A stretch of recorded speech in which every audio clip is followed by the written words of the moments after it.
On est tous d'accord que le Fils peut être adoré. Oui. Oui. Bon, alors maintenant, comment se fait-il, parce que votre question, c'était pour aboutir à la réponse à cette question, quand je vous ai dit qu'il y a dans des religions chrétiennes des personnes qui adorent Jésus en tant qu'idole, qui idolâtrent Jésus. Bon, alors, il y a des personnes, peu importe leur vécu avant, mais je vais donner un exemple simple pour que tout le monde puisse comprendre. Quelqu'un qui avant était hindouiste ou qui était influencé par l'hindouisme, qui avait donc un esprit d'idolâtrie fort. Une des caractéristiques de l'hindouisme, entre autres, c'est vraiment l'idolâtrie à outrance. C'est la religion d'idolâtrie par outrance, qu'on peut adorer tout et rien et n'importe quoi. Bon. Cette personne vient se convertir, n'a pas encore réglé son problème d'idolâtrie, alors, ni au niveau de son mental, de son concept, ou aussi il ne s'est pas débarrassé de l'esprit d'idolâtrie qui avant le poussait à dire regarde cette bougie, adore-la, d'accord? Il va pousser à dire oui, tu vois, Jésus, oui, les morts sur la croix, c'est ton sauveur, ton Seigneur, adore-le. Mais la personne va l'adorer avec l'esprit d'idolâtrie. Et non pas en tant que Dieu ou fils de Dieu. Vous comprenez ce que je veux dire? Donc il peut être là à l'église, Alléluia Jésus, merci Jésus, mais c'est avec un esprit d'idolâtrie. Ou bien, sans esprit d'idolâtrie, dans une conceptualisation d'idolâtrie. Vous comprenez ce que je veux dire? Et donc ce n'est plus de l'adoration en esprit, en vérité, en esprit avec le grand E, avec l'esprit de Dieu, que Dieu recherche, mais avec un esprit d'idolâtrie. Ouais. Moi je comprends pas encore bien. Okay. Pourquoi l'esprit d'idolâtrie est défini selon ce que vous avez dit de la parole de Dieu comme un esprit, comme une mauvaise chose. L'idolâtrie est une mauvaise chose qui n'a rien à voir avec l'adoration. N'est-ce pas? C'est ça? Oui, un démon d'idolâtrie ne va jamais pousser quelqu'un à adorer Dieu en esprit en vérité, mais à adorer Dieu ou Jésus ou quelque chose avec idolâtrie. Non, non, je ne parle pas même de démon d'idolâtrie, je parle du mot idolâtrie. Oui. Est un mot dans une conception, je vais dire, qui est positive ou bien qui est en contradiction avec... non, c'est jamais au niveau biblique, au niveau biblique, c'est jamais positif, vu que l'idolâtrie, ça vient d'idole, et il n'y a aucune idole qui est bonne. Donc c'est de toute manière quelque chose de mauvais. Je vais juste vous dire. Voilà, non, c'est juste pour savoir, l'idolâtrie est un gros mot. Voilà. Ah oui, ah oui. D'accord. Regarde, alors attends, Deutéronome 4, 15, 16. Puisque vous n'avez vu aucune figure le jour où l'Éternel vous parla au milieu du feu à Horeb, veillez attentivement sur vos âmes, de peur que vous ne vous corrompiez et que vous ne vous fassiez une image taillée, une représentation de quelque idole, la figure d'un homme ou d'une femme, la figure d'un animal qui soit sur la terre, la figure d'un animal qui soit dans les cieux, la figure d'une bête, blablabla. Veille sur ton âme, de peur que levant tes yeux vers le ciel, en voyant le soleil, la lune, les étoiles, l'armée, blablabla, tu ne sois entraîné à te prosterner en leur présence et à leur rendre un culte. Ce sont des choses que l'Éternel, ton Dieu, a données en partage à tous les peuples sur le ciel entier, mais vous, donc là les Juifs, mais nous spirituellement aussi maintenant les chrétiens, l'Éternel vous a pris et vous a fait sortir de la fournaise de fer de l'Égypte, afin que vous ne fussiez pas, un peuple, afin que vous fussiez, un peuple qui lui appartient impropre, comme vous l'êtes aujourd'hui. D'accord? Donc, l'idolâtrie, nous avons vu que c'est les œuvres de la chair. Donc l'idolâtrie est quelque chose qui naturellement nous avons en nous dans la chair. C'est-à-dire que tu prends un gars maintenant, on va dans un hôpital, on prend un bébé qui naît, on le met sur une île déserte tout seul, On retourne dans 15 ans, le gars à l'âge de 15 ans, il est en train de se prosterner devant un arbre ou devant un caillou. Parce que c'est naturellement, ça fait partie des œuvres de la chair. Tout à fait, on est d'accord, oui. D'accord? Et justement, cette chair, si nous marchons dans la chair, nous nous affectionnons aux désirs de la chair, nous allons devenir idolâtres. Donc on peut être un chrétien religieux idolâtre sans forcément s'en rendre compte. Puis en plus là-dedans, il y a un démon qui vient dire oui, viens adorer, etc. Le démon ne veut pas que nous adorions Dieu en esprit et en vérité, donc il va tout faire pour que nous empêcher de l'adorer. Et s'il n'arrive pas, il va corrompre ça en essayant au moins idolâtre-le. Parce que les démons supportent. Les démons supportent que nous idolâtrons Dieu ou Jésus, mais ne supportent pas que nous l'adorions en esprit et en vérité. Voilà. Parce que si le diable veut que nous adorions... Qu'est-ce qui se passe? Non? J'ai dit quelque chose? Ah oui, mais il faut que la patience, c'est le fruit de l'esprit. Hein, ça fait partie du fruit de l'esprit. Donc, le diable, quel est son problème? Il a pas mal de problèmes, mais quel est son problème principal? Il veut être à la place de Dieu. On est d'accord? Il veut être... non, il ne veut pas être une idole, il veut être adoré. Il veut être adoré, oui. La tentation, la troisième tentation de Jésus.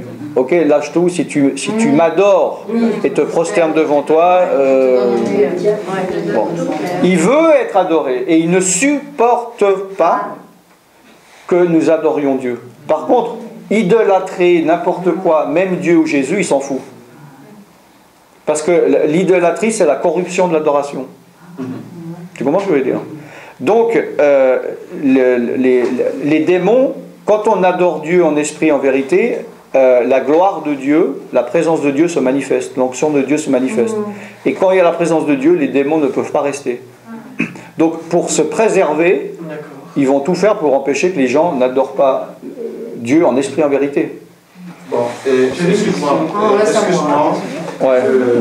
Là, il y a un combat de... Ouais. Je vais juste comprendre. Ouais. Si je veux, selon la définition que je comprends de la Bible, l'idolâtrie, c'est de représenter en image taillée ou bien une représentation, mais qu'on voit physiquement, de quelque chose qui sort de notre propre convoitise. Non, ça peut être dans son cœur. C'est pas forcément extériorisé. Voilà. Bon, non, mais c'est ce qui a été dit, c'est que tu fais une représentation d'image taillée. Ouais. C'est ce que j'ai pu entendre. Ouais.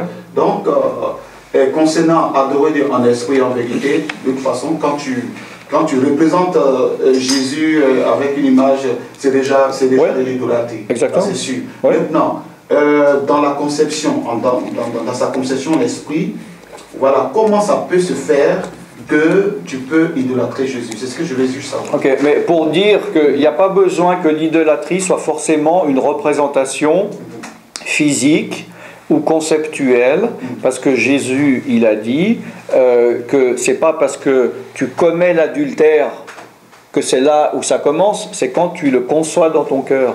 Donc l'idolâtrie, elle commence lorsque tu as commencé à l'idolâtrie, c'est pas à la fin que tu as fini de tailler la représentation que tu as dans ton cœur.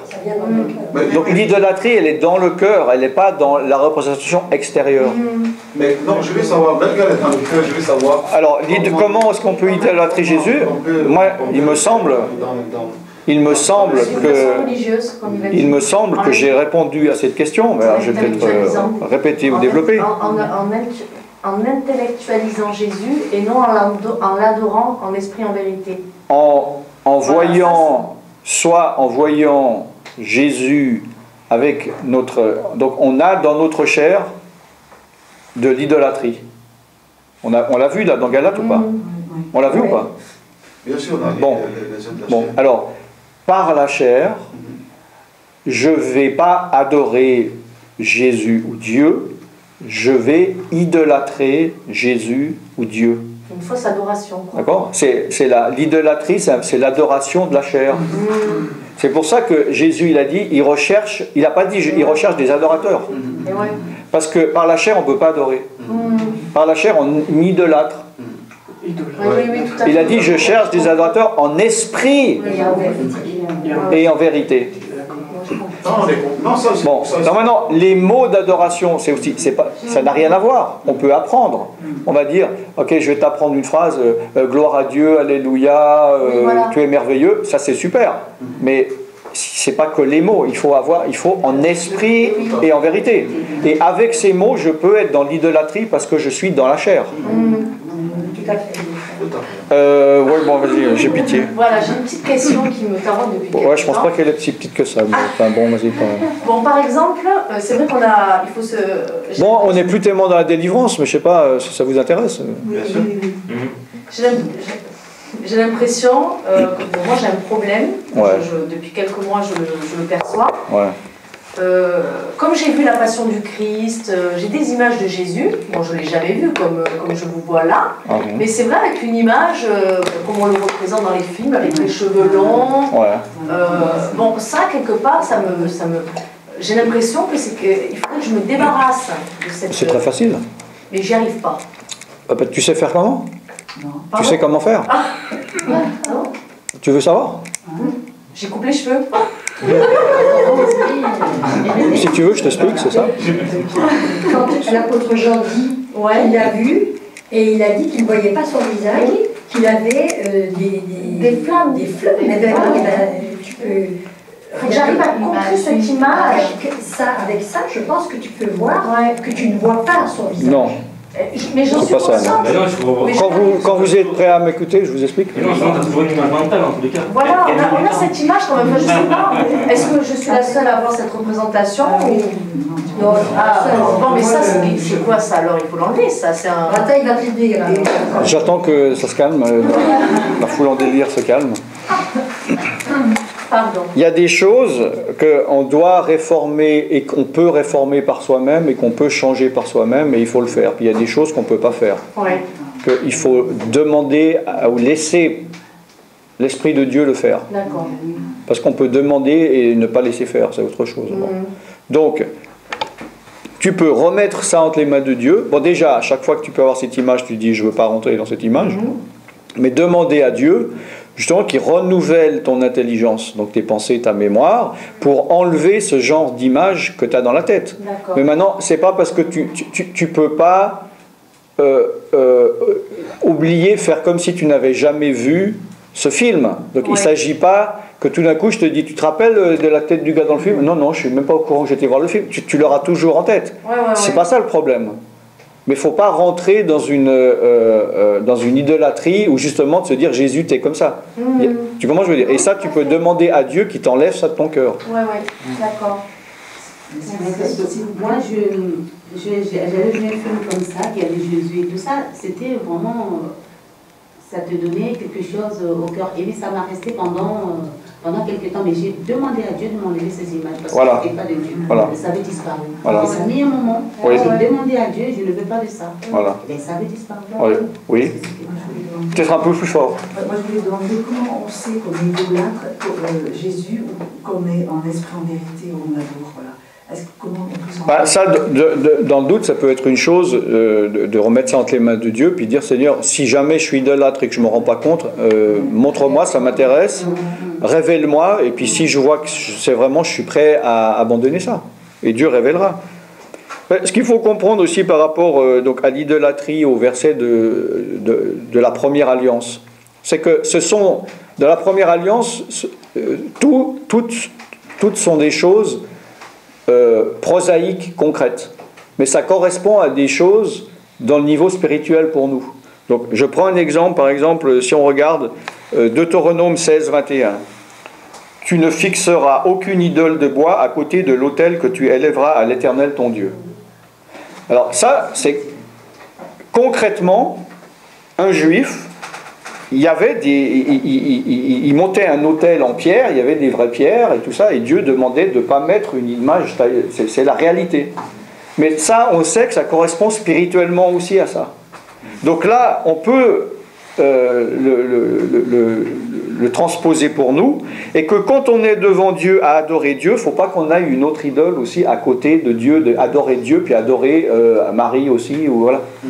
Donc il y a cet aspect-là de la lecture de la Bible qui peut, tu vois, je veux dire, quand tu transposes de la réalité à un niveau spirituel.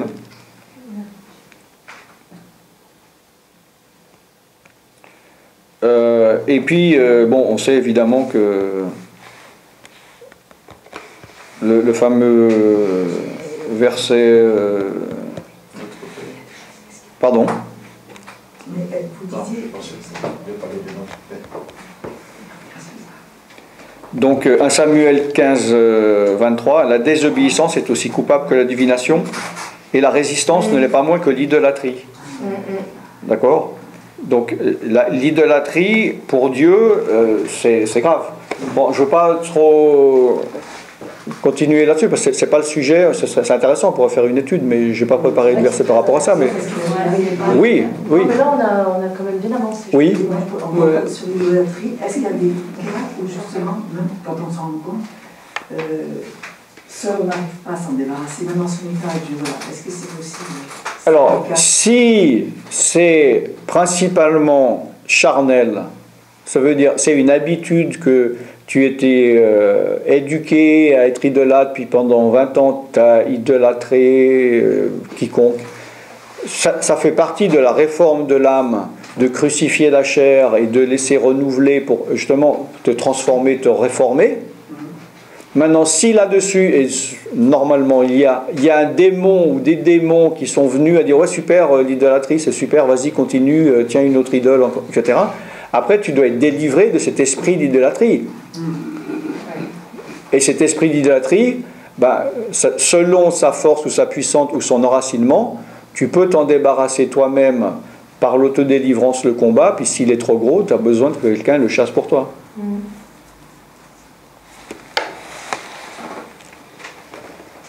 Alors, comment mettre en pratique l'autodélivrance? C'est peut-être rapide. C'est quoi l'autodélivrance? C'est quoi? Je ne sais pas, c'est vous qui venez d'en parler. C'est quoi l'autodélivrance? Tu pries que Dieu t'aide à l'aider. Non, c'est pas. Elle a dit donc tu pries pour que Dieu t'aide à enlever un démon, c'est ça? Non, c'est pas ça.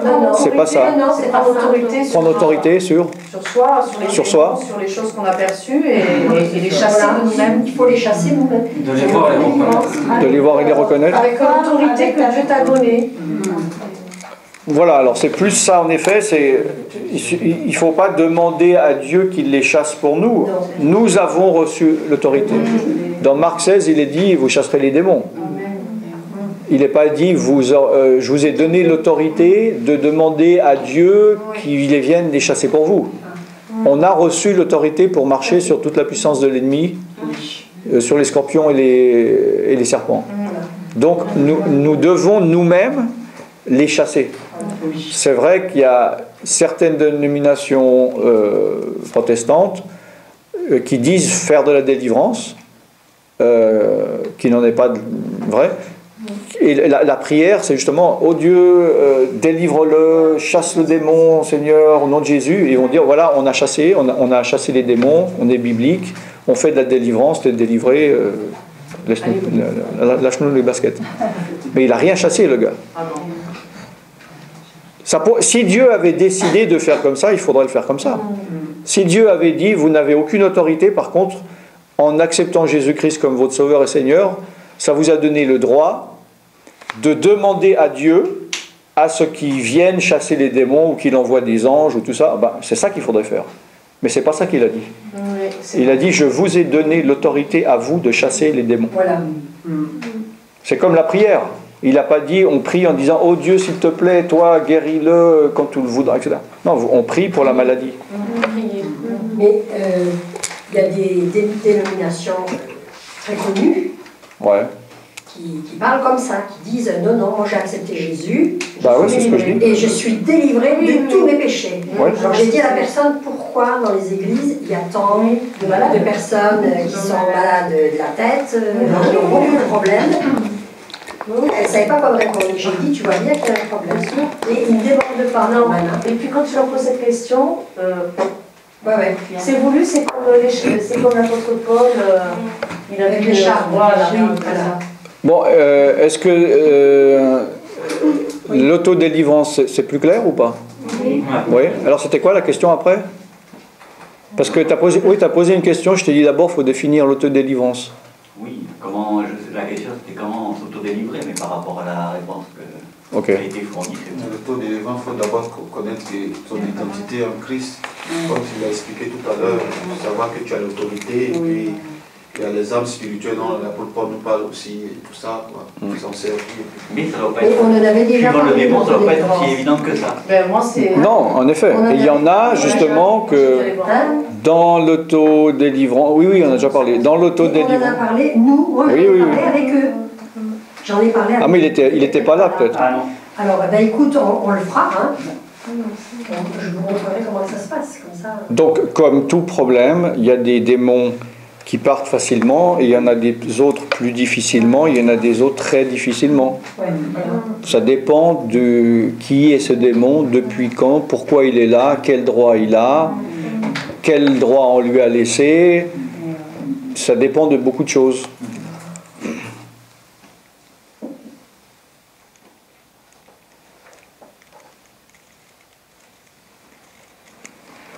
Mais là, j'ai une question. C'est vrai que beaucoup me posent ces questions en disant, mais dans la Bible, normalement, la délivrance doit être instantanée. Alors, je peux voir le verset? Alors, c'est ce qu'ils me disent. Parce Alors, quel verset il donne? Bah, ils disent que Jésus arrivait, il délivrait, voilà. Il n'y avait pas un timing sur 15 jours, sur un mois, sur 3 Qu'est-ce qu'ils mois, en savent? Où c'est que c'est écrit ça? C'est ce que je leur dis. Non, mais où c'est que c'est écrit? Au niveau du temps, c'est pas marqué. Bon, Il n'y a pas de timing. bah voilà. Donc pour eux, ils pensent que Non, mais ça se fait parce que c'est Dieu. Donc, c'est un raisonnement, tu peux leur dire de ma part qu'ils sont stupides. d'accord. Carrément, je peux. Ouais. D'accord. Ah, j'ai pas de travail, hein. Parce que le mot stupide, c'est biblique, c'est dans la Bible, donc je me permets, Oui, c'est sinon vrai, je dirais des choses plus méchantes. Ouais. Ah. Bah oui, bah oui. Ils sont stupides parce que ils vont te dire Jésus guérissait ou délivrait instantanément parce que les versets disent Jésus il chassa le démon et le démon partait. Voilà. Mais si tu leur montres un verset qui dit Jésus est monté de Galilée à Jérusalem, ils vont pas dire donc c'est arrivé en une seconde. Eh oui, c'est clair. Il y a forcément du temps. Bien sûr. Alors pourquoi il n'y aurait pas du temps? On ne sait pas si c'était immédiat. Peut-être c'était immédiat. Peut-être ça ne l'était pas, mais il n'y a rien qui indique que c'était ni immédiat ni pas immédiat. Oui. Donc cet argument, il ne tient pas la route. Oui. Il ne tient pas la route. Ah ouais. Moi, je crois que ça, tu peux être délivré de façon instantanée ou Ouais. de façon Progressive. Ah ouais. Ah, moi, j'en suis convaincue. Voilà. J'en suis Mais convaincue. de toute façon, ces gens qui disent cet argument, moi je connais très bien. Oui, voilà. Ce sont des gens, de toute façon, ils ne pratiquent pas la délivrance. Oui, tout à fait. Et ils ne sont pas délivrés. Donc de toute façon, ils sont obligés de justifier leur croyance par la Bible, mais en fait, ils ne pratiquent pas. C'est comme des gens qui vont critiquer des vidéos que je fais en disant c'est pas normal, c'est pas biblique, je te vois pendant une demi-heure dire chasser au nom de Jésus et tout. Puis quand je leur dis ah super, parce que donc toi tu dis qu'une fois et puis ça fonctionne, ah non, moi je l'ai jamais fait. Et ouais, voilà. Donc ils la ferment. Bien sûr. Oui, ça c'est vrai. Non, non, mais je suis d'accord. Oui. Comme vous venez de dire quelque chose qui est clair, soit disant qu'il y a des attaques que l'on même peut le faire dans l'autodélivrance. Quoi, des attaques qu'on peut quoi? Il y a des attaques qu'on peut chasser. Il y a des démons. Ouais, qu'on ouais. peut chasser Ouais. dans l'autodélivrance. Ouais. Et il y a certains démons, effectivement, que ça va être difficile qu'on fait soi-même par l'autodélivrance. Et devant, bon, c'est vrai qu'il y a des trucs que c'est pas facile à parler en public, mais devant cette situation, on vient, pour être plus explicite, je viens de concevoir effectivement que depuis que je suis dans cette, ou bien dans cette séance de prière avec, par exemple, le livre 2000, ah oui. voilà, et avec d'autres recherches sur le site des ministères. Oui. Et le Seigneur a montré effectivement que certaines choses qui sont dans ma vie depuis des années, que je ne savais pas que c'est des démons. Et le Seigneur les a mis à lui effectivement que voilà, ça c'est des démons qui sont dans ta vie. Et moi je crois que c'est des choses qui sont normales. Okay. Pas normales. Et après j'ai compris aussi que voilà, il y a des attaques qui sont là plus de 10 ans. Et en faisant des prières, des choses qui arrivent aujourd'hui, je vois, ils repartent. Je reçois des attaques aujourd'hui quand je fais des prières. Ouais. Une semaine plus tard, je ne le vois plus, je sens libre. Ouais. Mais il y a des choses, plus de 10 ans, qui sont là et je ne sais plus comment me comporter devant cette situation. Oui, donc ça correspond à ce que je dis, c'est-à-dire qu'il y a des choses qu'on ne peut pas faire par soi-même. Oui. Et l'idolâtrie pour soi-même, alors, est-ce que c'est difficile à partir? Mais c'est le problème de l'idolâtrie ou de quoi que ce soit d'ailleurs. C'est pas en fonction de est-ce que l'idolâtrie de Shiva c'est plus difficile d'enlever que l'idolâtrie d'un footballeur. C'est le degré d'idolâtrie que tu as eu. C'est-à-dire si tu as énormément idolâtré du fond de ton cœur pendant 30 ans, c'est un problème qui va se résoudre peut-être plus lentement que si tu as idolâtré pendant 3 minutes superficiellement quelque chose.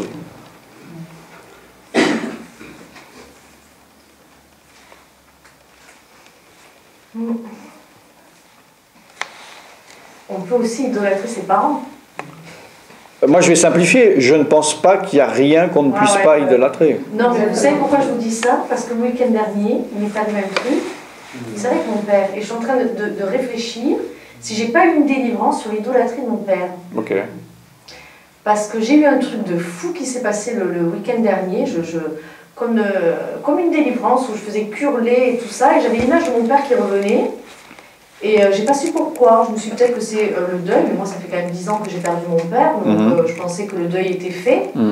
Alors en vous parlant là, je réfléchis à ça et je me dis tiens, peut-être qu'effectivement, c'est vrai que mon père, je le mettais probablement sur un piédestal, et j'étais idolâtre de mon père. Bon, ça peut être de l'idéalisation et non pas de l'idolâtrie. Il n'y a pas besoin d'aller jusqu'à l'idolâtrie, mais de toute façon, c'est le même problème. C'est le même problème. À partir du moment où les choses ne sont pas dans la hiérarchie selon Dieu. Eh oui.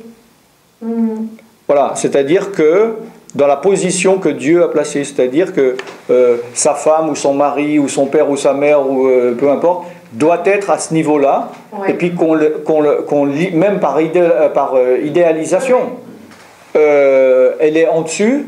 Et de toute façon, il faut remettre les choses dans l'équilibre de Dieu à la position où ils doivent être. Voilà. Maintenant, le fait qu'il soit mort il y a 2 minutes ou il y a 40 ans, c'est pas le problème, puisque le problème il est dans le cœur. Voilà. Vous pouvez aimer autant quelqu'un qui est vivant que qui est mort depuis 40 ans. Ouais. Il faut couper le lien. Voilà, c'est ça. Je crois que c'est ce qui Donc voilà, il y a des choses. Le temps, je ne veux pas faire de la philosophie, mais le temps, dans beaucoup de cas, le temps en lui-même ne résout rien. Ouais, carrément. Je suis d'accord. Le temps, c'est un principe que Dieu a créé. On est d'accord ou pas? Oui. C'est-à-dire, ça fait partie de la création de l'univers. Oui. Parce que dans le monde spirituel, il n'y a pas de temps. Le temps n'existe pas, vous savez ça? Oui. Bon. Il n'y a pas de commencement, il n'y a pas de fin, il n'y a pas de milieu, on ne sera pas au paradis à dire que bon, dans 2 heures, qu'est-ce qui se passe? Il n'y a pas de temps. Non, il n'y a pas de temps. Bon, apparemment, il y en a déjà qui vivent, vu qu'ils sont toujours à l'heure, qui sont toujours en retard, ils vivent déjà dans le domaine spirituel. Ils sont peut-être plus spirituels que les autres, puis on ne se rend pas compte. Hein. Bon, bref. Donc, le temps, pour avoir une action bénéfique, doit toujours remplir des conditions. C'est-à-dire que, par exemple, le temps intervient, par exemple, dans le fait qu'un pommier arrive à maturité et que je mange une pomme. C'est-à-dire, il y a un moment donné, on met une graine en terre, et évidemment que c'est le temps qui fait qu'au bout de 3 ans, ou je ne sais pas, 10 ans, je n'y connais rien en pommier, on va pouvoir manger une première pomme. On est d'accord? Oui. Mais il faut que dans ce laps de temps, des conditions soient remplies. C'est-à-dire, je dois arroser, je dois faire ci, après il commence à avoir un bout, je dois couper, après je dois hanter, je dois peut-être tout ça, je dois... Bon, il y a des conditions à remplir pour que dans le temps imparti, ça se produise. Mais si je mets une graine et je fais rien, et que donc normalement il faut 10 ans, et que je revienne 10 ans après, il n'y a même rien du tout qui est sorti de la terre. Donc le temps en lui-même, aussi pour la délivrance, aussi pour l'avancée spirituelle, si les conditions ne sont pas remplies, le temps ne sert à rien. Si là vous êtes dit, bon maintenant on m'a dit qu'il faut à peu près entre 1 année et 5 ans pour être un chrétien mature, donc maintenant je resterai pendant 5 ans devant ma télé puis j'attends, puis dans 5 ans, bon c'est l'heure, c'est bon, je suis spirituel. Oui, c'est sûr, mais c'est pas évident parce qu'il y a des personnes, ils pensent, ils attendent. Ils se disent, voilà, j'ai demandé à Dieu qu'il me délivre, maintenant ça fait 1 année, il va bientôt partir. Mais non, le temps en lui-même, si les conditions ne sont pas remplies, ne sert à rien. Ce que tu dis, c'est vrai. Ah, bah, d'accord, je suis content. Oui, c'est bien. Tu confirmes? Oui. Bon. Non, moi j'ai perdu un fils de 20 ans. Oui. Et maintenant ça fait 30 ans. Ouais. Je connais une sœur qui a perdu aussi un fils. Oui. Qui était plus jeune que le mien. Oui.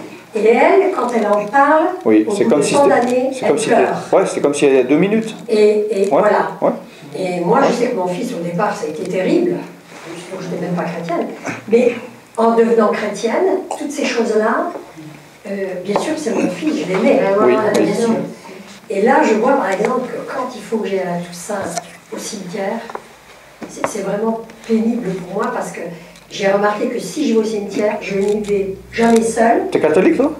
Non. C'est pas une fête catholique, là, tout ça? Non, mais là, tout ça, c'est parce qu'il faut mettre une fleur. Moi, je sais pas. Non, mais je sais bien que vous ne le faites plus. Moi, je le fais. Oui, voilà. Parce que jusqu'à présent... assume, quoi. J'avais parce que j'avais quelqu'un de ma famille qui était catholique et c'était blasphème de ne pas mettre une fleur. Bon, passons là-dessus. Mais il faut quand même entretenir une tombe. Oui. Et je dis que si je dois y aller, pour moi, il faut que j'aille avec quelqu'un parce que il y a tout qui arrive, tout qui revient. C'est ça le problème. C'est d'y aller, de dire, voilà, bah oui, c'est comme ça. Mais moi, je sais que ça, c'est quelque chose qui est, pour moi, c'est fini. Je pleure plus là-dessus. Ça fait une belle lurette. Mais je vois que cette amie, c'est dommage que je devais être là aujourd'hui. Et elle pleure. Non, mais c'est terrible. Donc, je vois que c'est encore profondément là. Mais oui, justement, alors ça, en effet, ça confirme que il faut une guérison et le temps en lui-même. Alors justement, ça peut être un deuil, en effet. Tu te dis, voilà, telle personne que j'aime est morte, je suis sûr que dans 10 ans, ça ira mieux. Non, si y a les choses qui doivent être faites ne sont pas faites, c'est comme si le temps n'a pas passé et le temps ne sert à rien, en effet, à tous les niveaux. Là, comme on est un séminaire de délivrance, ça concerne aussi la délivrance, mais au niveau de grandir spirituellement, au niveau de la connaissance. Voilà, si pendant 1 année, je ne lis pas la Bible, je ne regarde pas d'enseignement, je ne fais rien, je ne connaîtrai rien de plus qu'avant. Enfin bon, vous me direz, oui, l'Esprit de Dieu m'enseigne et tout ça. Bon, mais vous voyez ce que je veux dire? Bon. C'est pareil comme un bébé. Voilà, le bébé, il ne marche pas, il est toujours là, depuis 5 ans, il est toujours assis. Voilà. Là, on appelle du bébé. Voilà. Exactement.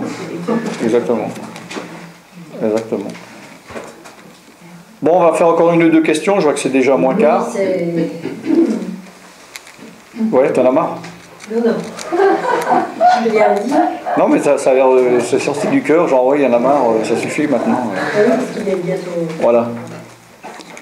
Donc, allez-y. Oui, je repars sur le week-end dernier, excusez-moi, parce que je me pose des questions. C'est vrai qu'à un moment donné, alors je pense que c'est une guérison, probablement une délivrance, je ne sais pas exactement comment le nommer, mais dans ma tête, c'est comme si Dieu me disait maintenant, il faut que tu prennes une décision de lâcher cette histoire. Par rapport à ton père? Ouais, pas de lâcher dans le sens oublier, mais de comprendre que maintenant il faut que tu fasses ta vie, et voilà, c'est ça. Et il fallait que je réponde, hein. Ah, ok. Ouais, dans mon cœur. Ouais. Et à partir du moment où j'ai dit oui, c'est bon, je passe à autre chose, j'ai senti quand même un poids se libérer. Oui, parce que qu'il y a eu quelque chose avec mon père. Dans beaucoup de cas, la chose que Dieu attend, c'est une décision. Voilà, une prise de position. Et puis, une fois qu'il a le feu vert, Dieu il va commencer un processus qui va aboutir. Et des fois, justement, on n'est pas prêt à donner le feu vert et on dépense beaucoup d'énergie à essayer de résoudre le problème, mais ça ne fonctionne pas vu qu'on ne veut pas faire selon les principes de Dieu, on ne veut pas se soumettre à Dieu, on veut faire selon nos principes. Oui, mais là, il faut avoir conscience, et c'est juste une révélation vraiment de Dieu qui pousse son enfant à savoir qu'il a un problème dans l'âme par rapport à un problème antérieur. Oui, mais il y a des choses que justement... Attends, parce que peut-être ça intéresse... Il y a une autre réunion là-bas. Non, c'est pas non ça. Ah. Parce que, comme il voulait un entretien avec toi, mais je dis, comme il y a des gens qui ne sont pas venus, il y a quand même pas mal de monde qui ne sont pas venus. Bah tant pis pour eux. Non, mais je pense que l'ennemi, quand même, il est bien... Oui, bah, tant pis pour eux, ou tant mieux pour eux, c'est leur choix. Hein. Et quel rapport Oui, parce qu'il voulait un entretien. Oui, mais pourquoi là, on est en pleine réunion, c'est midi moins 10, pourquoi pose sa question. Ah oui, pose ta question. Moi, j'aurais pas le temps. Ce week-end, j'ai pas le temps de voir des gens. Hein. Voilà. On fait la pause à midi, là, à 5h à 7h, à 9h on arrête. Donc, s'il y a une question... Posez vos questions, voilà. Ah bah oui. Ça fait 1 heure que je dis posez vos questions. Je vous ai dit, je ne parle à personne, qu'on ne vienne pas respirer mon air entre midi et 2h. Non, mais et pour avoir ce rendez-vous avec vous pour un entretien, mais on peut discuter au téléphone, Skype ou... C'est-à-dire, comme je vous ai expliqué, vous m'aviez dit qu'il faut voir quelqu'un qui chasse ces choses qui sont là depuis des années. Alors, on peut prendre un rendez-vous pour venir au Portique de Salomon, soit pour un séminaire comme ça, ou bien pour un entretien, une prière individuelle. Hein? Tu étais venu, toi, plusieurs fois pour des prières individuelles, sur un jour et demi ou 2 jours, je ne sais pas combien. Il y avait ils n'étaient que 2, hein, vous êtes venus à 2. Hein? Voilà. Oui, oui. Moi? Non, elle avait la main. Donc, un peu moins fort. Vous dites que tant qu'on n'est pas dans l'obéissance pour Dieu, c'est ça, que ne fera rien, quoi. Exactement. Il attend qu'on soit dans l'obéissance totale. Non, on n'est jamais dans un état d'obéissance totale. Mais Dieu attend que on se soumet à ce qu'il nous demande au moment où il nous le demande. C'est-à-dire, vaut mieux, si Dieu nous dit de faire un pas en avant, maintenant, on ne peut pas lui dire non, mais par contre, la semaine prochaine, j'en ferai 1000. Parce que là, tu es en train de désobéir. Si Dieu te dit de faire quelque chose maintenant et que tu dis non, maintenant, non, ou non, ça, non, par contre, demande-moi ça, je le ferai. Voilà, là, tu as déjà désobéi. Tu es déjà dans la désobéissance ou la résistance. Hein, comme on a vu dans Samuel, il y a beaucoup de chrétiens, pour s'auto-justifier, ne sont pas vraiment dans la désobéissance, mais dans la résistance. Mais c'est kiff-kiff, en français. Moi, je suis quelqu'un qui prie pour mes résistances. Ah oui, mais il faut. Je prie pour ça. Oui, il faut. Pour mes propres résistances. Parce que mais c'est ça, il faut. On a des choses en nous, on veut, et puis ah ouais. On a un ennemi en nous-mêmes, qui est notre chair. Résistez au diable, il fuira loin. Pardon? Résistez au diable, il fuira loin de vous. Comme ce verset, quoi, juste pour compléter. Oui, oui. Ça, c'est par rapport au diable, oui, exactement. Mais ce verset au complet, ça c'est la 3e partie, il est dit soumettez-vous à Dieu, virgule, résistez au diable, et il fera le de vous. Alors que ce verset, comme tu viens de le dire, on ne dit jamais le verset en entier. On dit simplement résistez au diable, alors que la Bible dit non, soumettez-vous à Dieu. Donc la condition c'est si tu te soumets à Dieu et que tu résistes au diable, il fuira loin de toi. Mais si tu ne te soumets pas à Dieu, Tu peux lui résister tant que tu veux, il va te bouffer. Alors il faut se soumettre. À Dieu. À Dieu. Oui. D'accord. Ça t'as compris là. J'ai compris. Voilà. Il n'y a rien d'autre à comprendre. Non, non. Si tu as compris ça, tu as tout compris. On a tout compris. Tu te soumets à Dieu, toutes les portes s'ouvrent. Tout. D'accord. J'ai une autre question. Oh, j'ai 5 minutes. Oui, oui. Non, c'est 52 en fait. Okay. Ceux qui ont des problèmes de schizophrénie, de bipolarité, de problèmes comme ça, ouais. Par rapport à la délivrance, ouais. Bon, moi je pensais, bon, c'est vrai que je suis jeune convertie, j'ai pas toute la connaissance sur la délivrance, on apprend au fur et à mesure. Moi je pensais qu'une personne comme ça pouvait être délivrée comme un processus normal, plus ou moins long, suivant les capacités de la personne à se soumettre à la volonté de Dieu. Ouais. Mais d'après des témoignages d'enseignants, de personnes qui pratiquaient la délivrance, etc., tous m'ont dit que justement avec les personnes qui ont des problèmes d'ordre psychologique et spirituel, ouais. C'est plus ou moins, c'est plus long. Il y a un processus, il y a quelque chose qui... C'est dommage que tu poses la question 3 minutes avant, parce que ça demande... Mais bon, là, il y a plein de choses erronées dans ce que tu dis. Déjà, la schizophrénie, bipolarité, c'est pas un problème psychologique, c'est psychiatrique, déjà. Oui, voilà, psychiatrique. C'est pas pareil. D'accord. C'est pas pareil. Un problème psychologique ou un problème psychiatrique, ça n'a rien à voir. Okay. Un problème psychologique, il peut être comme un trouble de la personnalité.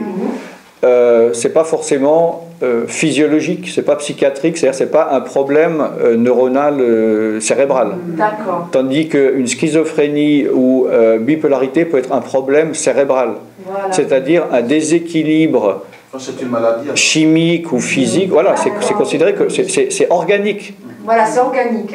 Donc c'est pas pareil. On peut traiter ça à un certain niveau comme de la guérison physique, vu que c'est le cerveau qui a un problème. Voilà. Comme ça pourrait être mon foie. Et moi, simplement, mon foie ne pense pas, en tout cas pas le mien, je ne sais pas le vôtre, mais le cerveau pense. Oui. Mais donc, là, ça peut être un problème organique. Mais donc, il ne faut pas mélanger... Il ne faut pas déjà mélanger le problème psychiatrique, donc organique, donc problème cérébral du cerveau, et les problèmes psychologiques qui sont des troubles de la personnalité, où il n'y a pas forcément un problème cérébral. Voilà. Maintenant, là-dedans, il y a des symptômes de la schizophrénie ou de la bipolarité qui peuvent être d'origine démoniaque. Okay. D'accord ? Ils peuvent aussi amplifier les problèmes. Et également, après, ça dépend de la personne, si elle a pris après encore des médicaments par rapport à ça, ces médicaments ont aggravé le problème éventuellement physiologique, mais aussi spirituel. Donc ça dépend de où en est l'état. Il y a des gens ils prennent des médicaments tellement puissants que spirituellement, on ne peut plus rien chasser. C'est comme ils sont dans un bunker spirituel, on ne peut rien faire. J'ai eu des cas devant moi. Voilà, le gars, son esprit, ses pensées sont paralysées. Ouais. Les démons sont coulés dans le béton. Ah oui, oui. Et alors comment on peut faire pour ça? Des gens, il faut se dépêcher avant que ça soit très tard. Non, alors ça dépend de quel genre de médicament et quelle est la dose. D'accord. Tous ces médicaments. Ça dépend. Il y a des médicaments extrêmement puissants. Voilà, il y en a des moins. Oui, mais ça dépend aussi de la dose. Oui, parce que je m'étais posé cette question, parce que dans l'église où je vais de temps en temps, c'est vrai qu'il y a 2 cas qui sont vraiment avec des neuroleptiques, tout ça. Moi, ça m'oppressait. Et quand j'ai pris des enseignements, tout ça, auprès d'autres personnes, on m'a dit non, attention, c'est pas les mêmes cas. Il faut faire très attention parce que justement, il y a un problème. Ils ne vont pas dire organique, mais maintenant je comprends mieux que c'est physiologique, organique, que c'est un problème qui est. Parce que pour moi, ils avaient donné d'une délivrance, c'était forcément spirituel. Voilà. Bon. Moi, je pensais. Comme je dis, c'est très délicat parce qu'il peut y avoir différentes sources. C'est-à-dire, maintenant, un problème psychiatrique peut être mesuré, vu que le gars, on passe un IRM, on voit son cerveau. Oui, voilà. Et donc, si c'est une vraie schizophrénie ou une vraie bipolarité, ça se voit au niveau, dans le cerveau. Ah ouais, d'accord.